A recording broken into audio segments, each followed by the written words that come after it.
If you don't have any borders, then you don't have a nation, right? In a sense. So has historically the United States done well under Democrats and Republicans in protecting the border? The answer is no. Trump did a better job. I don't like Trump, but we should have a secure border. And it ain't that hard to do. Biden didn't do it. Those before him did not do it. We should have a secure border, period. 1 million people in the United States who are homeless. And you got billionaires who have more money than they can spend in 1,000 lifetimes. How many homes do you need? Do I own 3 residences? Yeah, I do. Guess what? I'm a United States Senator. I have a summer camp. It's a nice one on Lake Champlain. Well, I think the rise of the loon wing is attributable to a number of things. First, money. There are a lot of people making a lot of money off of this movement, an enormous amount of money off of this movement. Number 2, I think it's attributable, particularly among the young, to ignorance and frustration. Particularly, you take New York as an example. It's tough there to be a young professional with the cost of living. So you have the frustration elements. The ignorance element comes in. A lot of them have gone to woke colleges. They've never been taught much history, at least not objective history. They've never been taught that socialism is for morons. That's not an opinion. That's a fact. I mean, all you have to do is read history. Some of it is opportunism, but I don't think there's a lot of underlying sound, rational thinking to it. I mean, I think it's all driven by not all, some are in good faith, but by much of it is driven by opportunistic politicians. The affordability element and the media. Yes. Don't underestimate. Well, them. I wouldn't and we've talked about this on my program extensively. Want to really see something that said, take a look at what happened. Hey. Why this beat so cold? We will make America proud again. When you try to kill we will make America wealthy again. And yes, together, we will make America great again. In retrospect, how much of an own goal for Democrats do you think the focus on identity politics has been? You can, chew bubblegum and walk at the same time. You could fight for women's rights and fight for an economy that works for the working class of this country, not just the billionaires. It's not either or. The Democrats have been strong on those social issues, identity politics. But they have not been strong in standing up for the working class of this country. I think. Yeah. Yeah, Bernie. All right, Bernie, you are up next. You just can't make this up, family. I'm going to get real spicy on today's show. I hope you're ready. What do y'all think of Bernie Sanders? Leave a beautiful comment down below. Boy.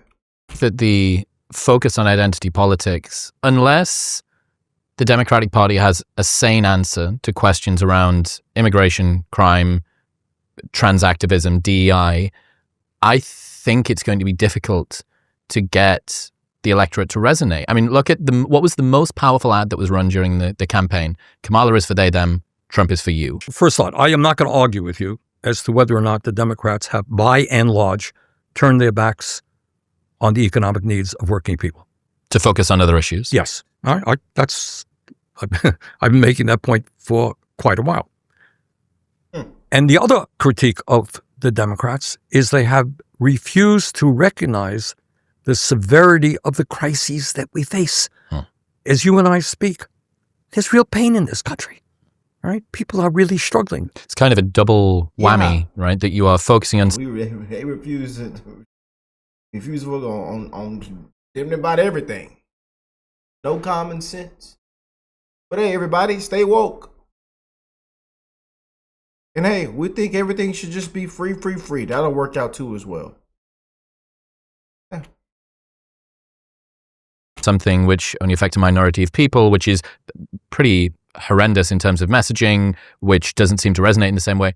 And also, there are all of these problems that would be really good for you to focus on. If you address them. Yeah, and probably would resonate with more people, which is why, I mean, both me and you agree on this, which is it does feel an awful lot like the Democrats are out of touch with the working class. And is it surprising that they lost ground with them? The answer is, I think after the election, and I worked very hard for Kamala Harris.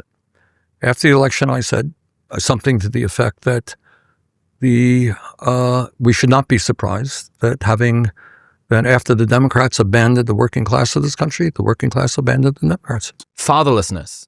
Boys who grow up apart from their biological father are about 2 times more likely to land in prison or jail by age 30. Fatherlessness is a better predictor of incarceration than race or growing up poor. Young men are more likely to end up in prison or jail in the US than they are to graduate from college if they are raised in any non-intact family setup. Regardless of family income, children in intact families are about half as likely to be diagnosed with depression. Thinking about some of the groups that you've brought up today, one of the ones that's obvious in its absence is men.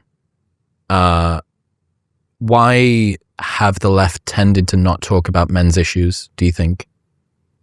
That's a good question. Equal opportunity. So I think there was that focus on that. I think the issue you're raising is getting more discussion, and it needs far more.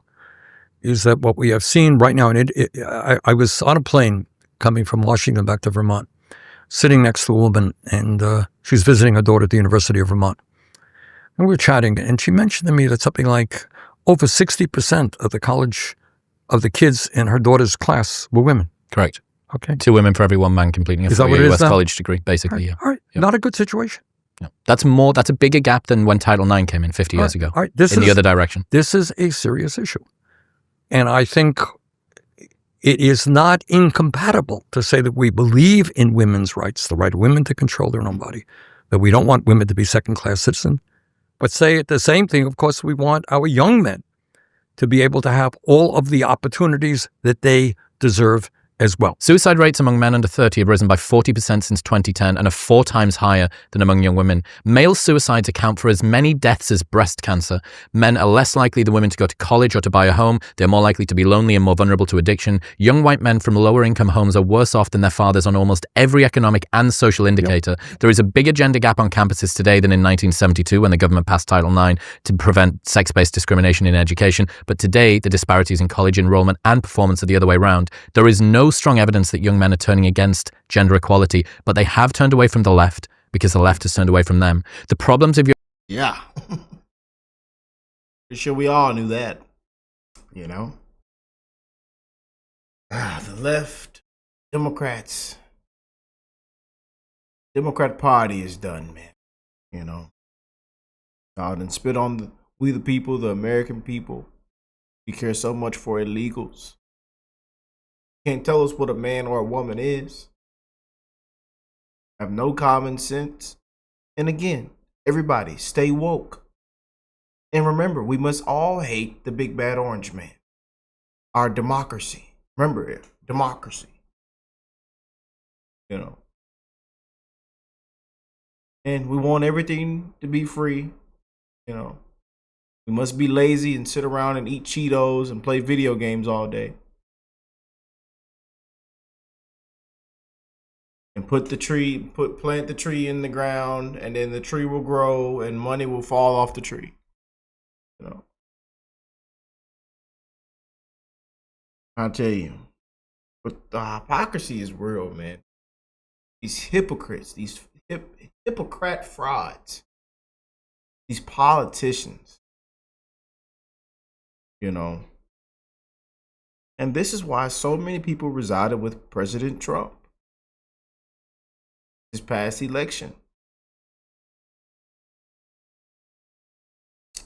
Boy. Young men are not the confections of reactionaries. This is a story of elite neglect, not voter chauvinism. The Democrats have failed to address these issues. Under the Biden administration, the Centers for Disease Center Control and Prevention has refused to acknowledge the gender disparity in suicide rates. The White House Gender Policy Council has not tackled a single issue primarily facing boys and men. There have been initiatives to promote women in STEM and construction, but nothing about encouraging men into teaching on men's health.